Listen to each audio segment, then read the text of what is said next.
Hello. Hello there. Hey. Who is this person here? I'm Mark from the park. Mark Bowers. All right. Good to meet you. Bowers. That's All right. Mark Bowers. Now, why ever am I talking to you? I don't know. You don't What know? is it? Well, you are here at Route 66 State Park Visitor Center. Well. Standing in front of the former Steiny's restaurant. Steiny's was built, this building right here was built in 1935 as a roadhouse for Route 66. Okay. Route 66 was commissioned in the 20s, and that is the original Route 66 road right out there. Oh my goodness. And in those days, there was no such thing as a motel. In those days, when this building was created, there were roadhouses to mimic the inns of the East, because the only place that you could stay was a hotel in a city. You got out in the country, there were no luxuries, so they built roadhouses which had sleeping rooms upstairs and a restaurant down below, and that's what this building was. So this was a restaurant at one time? This was a restaurant combination inn. So you got your meals here and you slept upstairs, if you so desired. All right. And that was the way it was in those days when Route 66 first started, because there were very limited accommodations for the travelers. Oh, well, what else can we? What else do you want to know? Well, you're an encyclopedia here. Well, let me tell you. I'm just, actually, when this was opened, it was called the Bridgehead Inn. Now, the Bridgehead Inn was bought out by the. It became Steiny's after their restaurant, which was across the Meramec River, was destroyed in a fire. And they convinced them to sell, and it became Steiny's. And to this day, most St. Louisans know this place is the former Steiny's restaurant. And then later on, they retired, and it became the Bridgehead again for a very short time. And then when the right before the flood of '82, which took out the town of Times Beach, it was Galley West. That's why on the door of this building it says the Galley West. oh my goodness. So there's a lot of history here, Yes. and there's a lot of people that traveled on Route 66 that finally remember coming here, especially in World War II, because all the soldiers that were traveling up and down 66 to go to Fort Leonard Wood, Oh, okay. yes, would stop here for food and entertainment. And what kind of entertainment? Well, hey, come on. there are rumors of some very interesting entertainment that I cannot confirm or deny, but there's been several smiling soldiers that have revisited this place over the years. Okay. And we'll not go into very much detail about what went on. So what do you guys have here now? Well, what we have here now is in September 11th of 1999, this became a state park. And this became our visitor center, which our offices are located upstairs, and down on the first floor here behind us is a museum and a gift shop. And the great thing about this place is, with this being Route 66 right out here in front of us, we have travelers from all over the world come here as long as we're open, and we have over 10,000 international visitors every year come in here from every part of the country, places I've never even heard of. And they all know about Route 66, and this is one of their first stops when they come to Missouri, if they haven't gone to Ted Drew's first. I know somebody that went, Paul McCartney. Yes. Paul McCartney he was right here. Unfortunately, I've missed all the celebrities that have made the journey. I had my banjo and my. Oh my gosh! I was so disappointed to hear that Oprah Winfrey and Paul McCartney, and I waited patiently for William Shatner to come by, and his journey was interrupted by mechanical breakdown. Uh-oh. So never got to see any of these celebrities, but now here you are, right here before me. Yeah. But it's so any other celebrities that you've visited or anything else like that, or I have since I have been here in the last 20 years. Unfortunately, I have met no celebrities. oh, all right. So you're my first. Oh, come on, no, First please, celebrity. please. No, How about no, that? no. Yeah. But this is going to be. Oh, what happened to the bridge. The bridge. Well, unfortunately, 10 years ago, after the bridge collapse in Minneapolis, they got very concerned about all the deteriorating bridges across the United States. And suddenly this situation that we've been involved in for several years, where the government keeps talking about the deteriorating bridges all across the country, it came to a head after that. And unfortunately, this bridge was the poster child of how serious the government was about the problem with the bridges. So they closed the bridge and condemned it. And it was going to be dismantled, and we anticipated for 3 years the destruction of this bridge, which is a very unique bridge because it's called a War and Trust Bridge, and there's very few of those in the country. And what a War and Trust Bridge is, it's basically an upside down bridge. All the structure is underneath the bridge as opposed to on top of the old metal bridges where you see all the metal riveted together. Right. And so an effort came about to save the bridge, and it still looked like it was doomed for a long period of time. And at the 11th hour, the Stupp family, who was responsible for supplying the metal to that bridge, became aware of the impending destruction of the bridge, and they said, "Is there anything we can do?" And they showed us the money, and that's what it took to get the ball rolling. And now we're approaching the 100-year anniversary of Route 66, which was commissioned in 1926, and it looks like we may have a bridge before the 100-year anniversary. Now the 66 was from 66 all the way to Chicago to LA. LA. Yeah, it's actually the Santa Monica Pier is where it ends. But everybody just knows it from the song. Oh, I did do. I walked all the way out the pier, and then they had this plaque, and I said, "Oh my gosh, this is great! This is the Mecca!" That's and there's just a plaque like this. I said, "All right, we'll do." Well, I've got to admit, when I first started here, I thought, "Who cares about Route 66?" Well, I've got to tell you this great story. Years ago, I was working in the visitor center, and a young lady, 18 years old, and her mother came in, and they were both from Germany. Deutschland. And I said to them, "How did you get your daughter to accompany you on this trip?" And she goes, "It's not my idea. It was my daughter's idea. She has been planning this trip since she was 13 years old. Oh my gosh. And now that she's 18, we've made the journey." And I'm like, "How do you even know about Route 66? And she said, "Everybody knows about Route 66.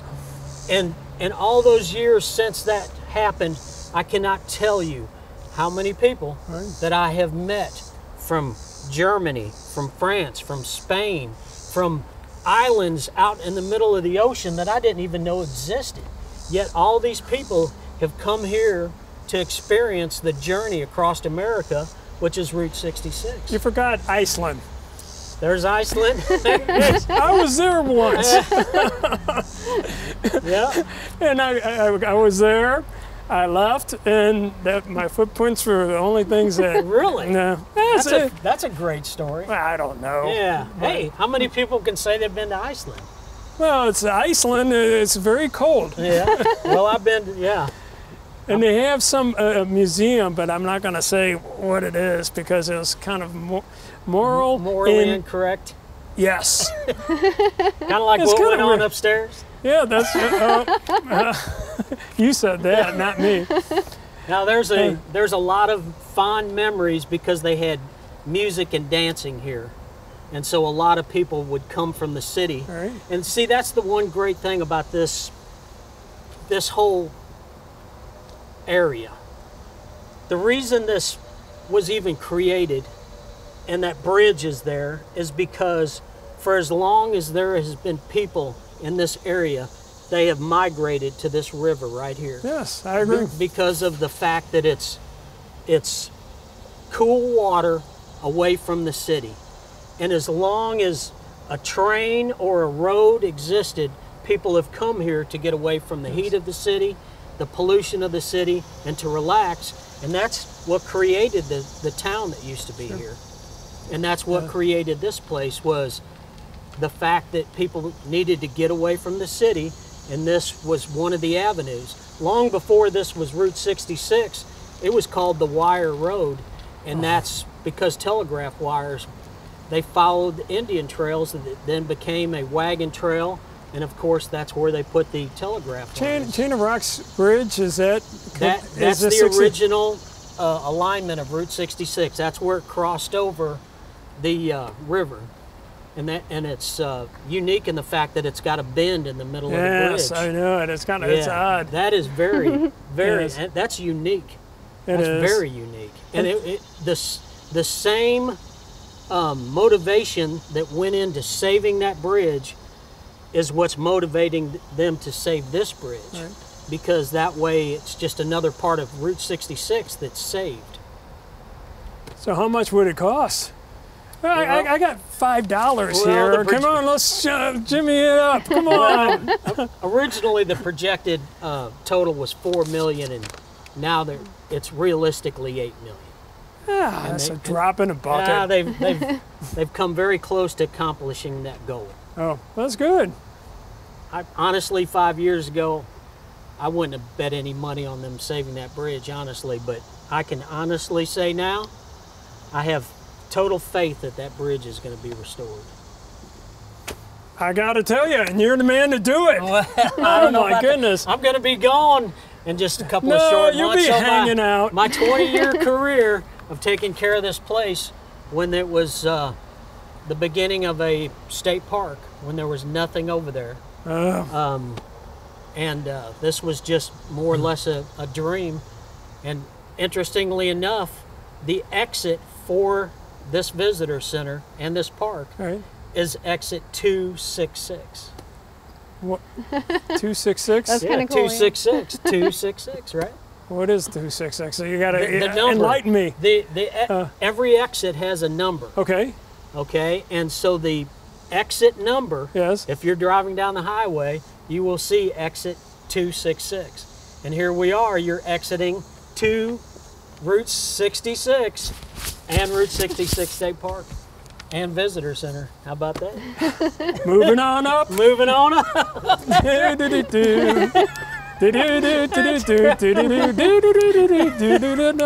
feel like we should do it. We can't say anything of the song, so all we can just go. All right. So we got our kicks, right? Route 66. Yeah, that's right. We got our kicks on Route 66.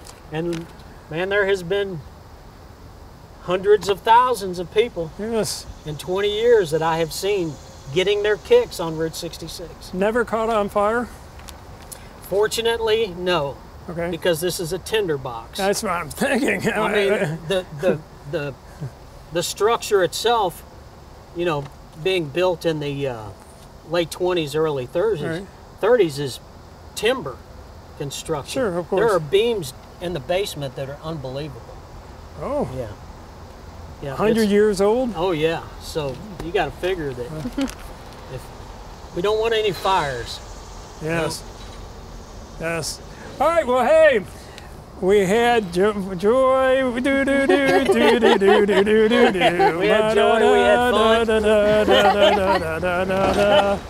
right, we got it. All right. All right, you're a good man. And then concerts.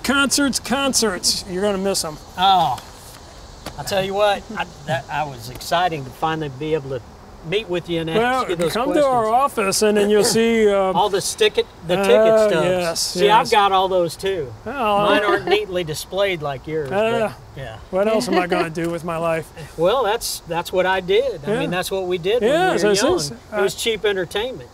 Unlike today, where what's an Eagles concert going to cost you? $500? Uh-oh. That could be. Yeah. But my eardrums are just like, I'm fortunate. I have really excellent hearing, and oh, jeez. I don't know what, because how many times did I stand in front of that tower of speakers going, oh yeah. Oh my gosh. That's a good disposition. I mean, 2 days later, you're like, what? What? My explosion was Led Zeppelin. 1977. 1977, and it blew out both my earplugs. Oh no! And then I went to the audiologist. What do you call it? It's not an audiologist. Anyway, he went to the ear doctor. Yeah, I went to the ear doctor, and he goes, "It's like third grade. Raise your hand here. Hey, and here. Okay, we'll do." And then all of a sudden, he goes, "Well, you got tinnitus." And I said, "All right, well, cure me." Yeah. No cure. No cure. And I said, I got a death sentence. Oh no. That's not too bad. All right, we gotta go. All right. Thank you. Okay. All right. Nice to meet you. All right. It's nice to meet you. All right. Dan Brown with Brown & Brown. If you've been injured in a car crash or hurt on the job, call us now. Our work is free unless you win your case. In Missouri, call all 3s. In Illinois, all 8s. At Brown & Brown, if you can't come to us, we'll come to you.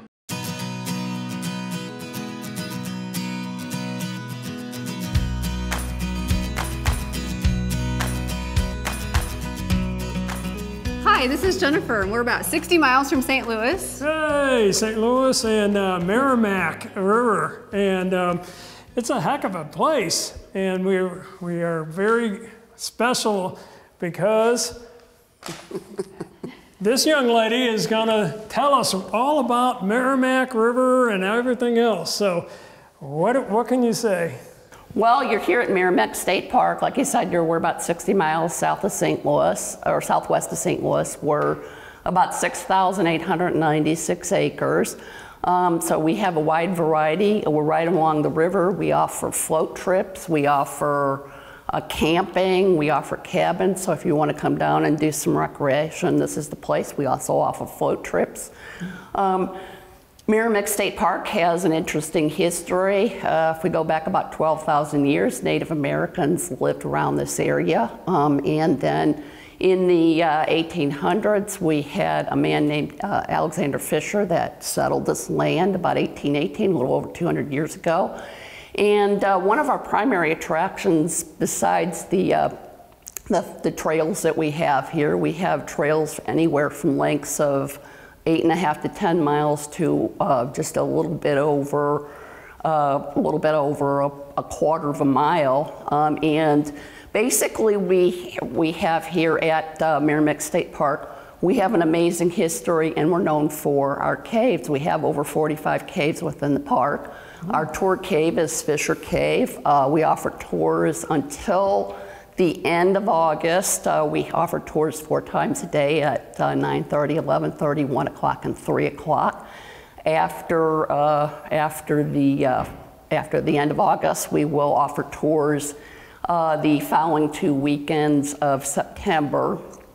And we offer tours through Fisher Cave. It's about a 2/3 of a mile tour. It takes about an hour and a half. You go about a third of a mile in the tour with the naturalists. It's a naturalist-led tour. And basically, you're going to use, we provide the lights, and we explain the cave biology and the cave geology. You may see salamanders. If you're really lucky, you'll see a bat.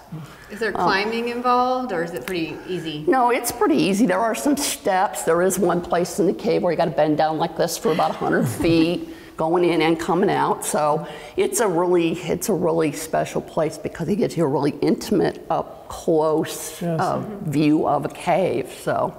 What about people with flat feet? People with flat feet, people with flat feet especially. Oh my gosh. So you're more than welcome to come out. Please come on out. All right, we'll do. But, this is a happening place. I mean, you got all these owls and everything else. Yep.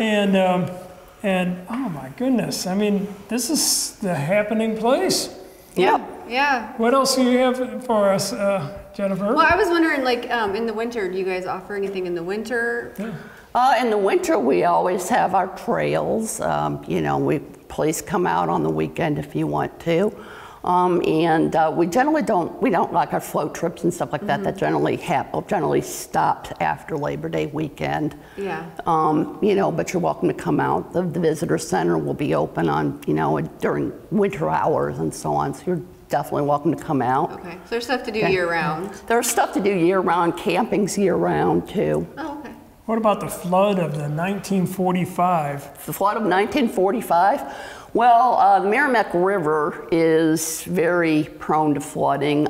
You know, we had, in 2017, for example, just a few years ago, the river flooded. It can flood up into our picnic area. It actually floods our cave building where we sell our tickets is actually on a little bit of a hill, and it actually reached the peak, the very top of that building. So it can flood in the cave. At one point on the tour at Fisher Cave, we will point out to you a place where, you know, it flooded into the cave. And the Meramec River is known to come up and then go back down relatively fast, too.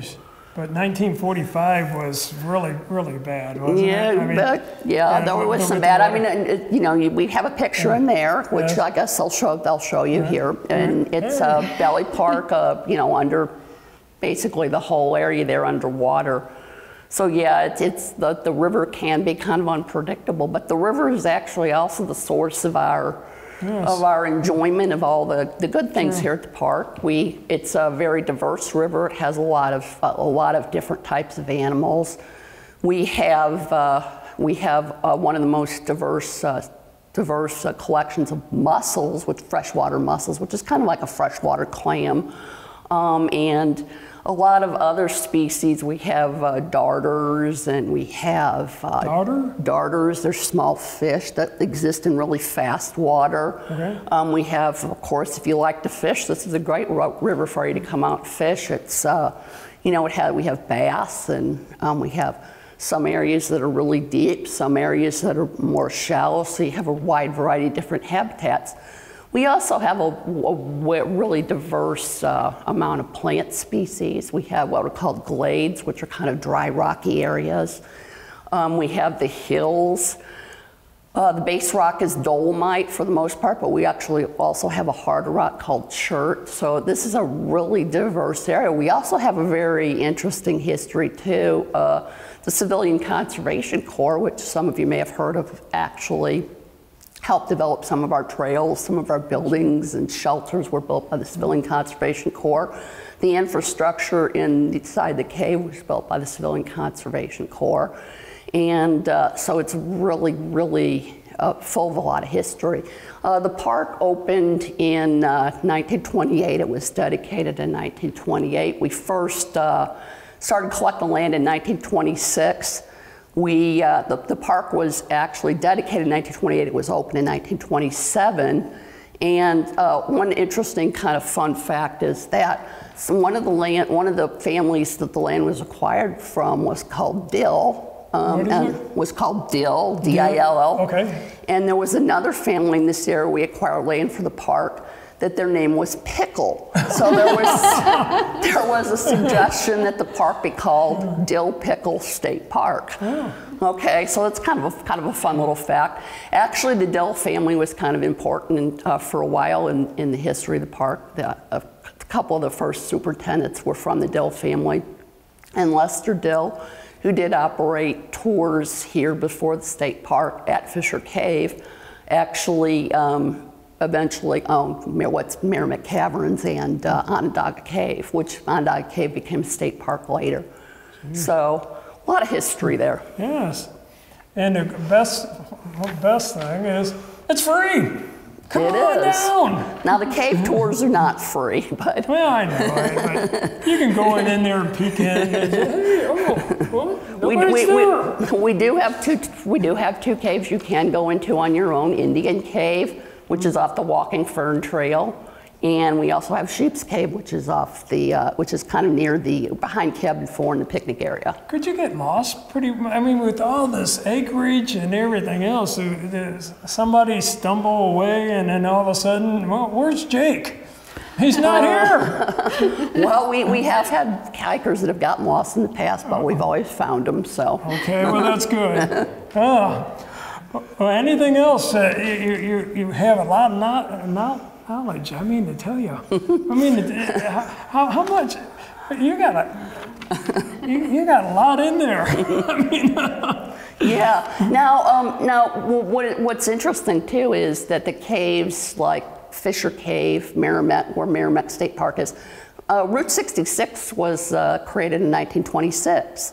A man named Cyrus Avery, basically, he got this idea to have this highway go from Chicago all the way to LA.